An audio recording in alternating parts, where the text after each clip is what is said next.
You're all welcome to this edition of Perspective Africana, where we try to analyze issues from the African perspective. For today, we'll be looking at the planned military operation by the Nigerian Army, which is scheduled to take place in the southeast of Nigeria, which the Army has dubbed Operation Sweep. The Army, in an address by the Chief of Army Staff, General Lagbaja, claims they have identified 176 camps and buildings or bases where the so-called unknown gunmen operate from in the southeast, and they intend to come against these so-called locations with the military might. The army in the address also recognized the fact that the southeast is compactly and densely populated, and that means that any attacks on these areas will most likely result in civilian casualties. When we take our mind back a bit to when the army had a similar operation in the southeast, which they then dubbed Operation Python Dance under the leadership of General Burutai, it was clear that there was mass atrocities committed in the southeast. Hundreds of people were killed, extrajudicial killings took place, leading to, in one instance, the then Archbishop of Owerri Diocese of the Catholic Church, Archbishop Obinna, calling for a cessation of hostilities after he had visited the mortuary at the Federal Medical Center and saw that corpses, unclaimed corpses riddled with bullets, had been piled up on the mortuary up to even the roof level.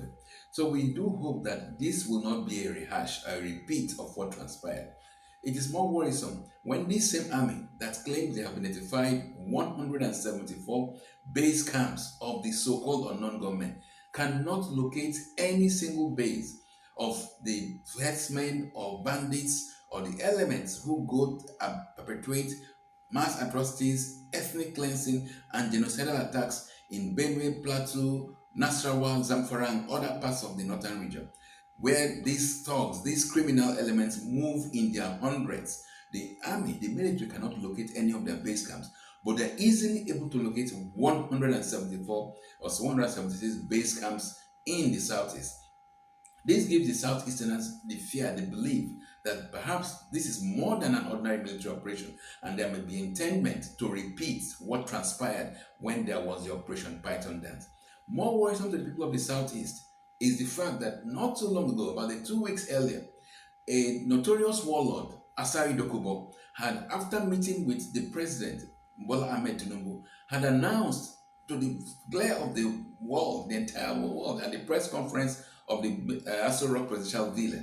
that he had his men mercenaries operating in the southeastern part of Nigeria. And who knows, there has been believed severally amongst the Igbos that these so-called unknown gunmen were not Igbos, that they were stranger elements because they have been seen or heard speaking other languages, not the Igbo dialect. So there is the fear, the palpable fear amongst the Southeasterners that this planned military push then for the Southeast called Operation Sweep will be very, very detrimental to the interests of the Southeast. What the Southeasterners will actually prefer is that the community, the town unions are empowered, because if they're empowered, they can put an end to this so-called menace of criminality in the Southeast. We do hope that, like it's been felt in some areas, in some quarters, that the current president, Bola Tinubu, is not using this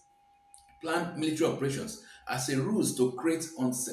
insecurity and disquiet in the southeast and make the place ungovernable or impossible for likely runoff or rerun of elections if the tribunal so determine. We do hope that this lesson is taken in, that the military rethink its strategies and refrain from having a military operation in the southeast at this critical time. Thank you very much and have a wonderful day.